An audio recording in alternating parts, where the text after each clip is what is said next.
बांगलादेशनंतर भारत या कांद्याचा सर्वात मोठा खरेदीदार असणाऱ्या श्रीलंकेनं 10 रुपये प्रति किलो असणारे आयात शुल्क आता 50 रुपयांपर्यंत वाढवलेत। दरवर्षी स्थानिक कांदा बाजारात आल्यावर श्रीलंका सरकारकडून असा निर्णय घेतला जातो।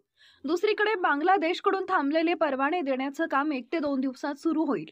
देशांतर्गत बाजारात कांद्याची मागणी घटलेली असताना निर्यातीतील अस्थिरता स्थानिक बाजारावर परिणाम करते आहे।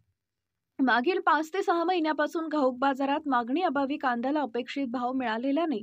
काही दिवसांपूर्वी बांगलादेशकडून कांद्यावरील निर्यात बंदी उठवली गेल्यानं आशादायक चित्र निर्माण झालं होतं, परंतु तिथंही पूर्ण क्षमतेनं कांदा पोहोचू शकला नाही। माल मोटारी बांगलादेशच्या सीमेवर पोहोचल्या, परंतु मोजकेच परवाने मिळाल्यानं संपूर्ण माल बांगलादेशमध्ये गेला नाही। सीमेवर अडकलेला कांदा खराब होण्याची भीती व्यक्त होतीये। बांगलादेशकडून परवाने देण्याची प्रक्रिया 1 ते 2 दिवसात सुरळीत होण्याची अपेक्षा निर्यातदारांना आहे। लासलगाव बाजारात सध्या 20 ते 22 हजार क्विंटल कांद्याची आवक होती आहे। मागील सोमवारी क्विंटलचे सरासरी 1600 रुपयावर असणारे दर यावेळी 1551 रुपयांवर आले।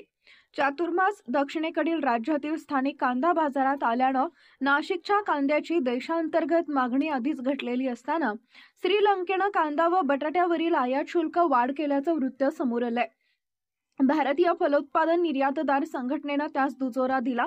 ऑगस्ट महिन्यात श्रीलंकेत स्थानिक कांदा बाजारात येतो, त्यामुळे दरवर्षी त्यांच्याकडून 1 ते 1.5 महिन्यासाठी आयात शुल्क लावले जाते।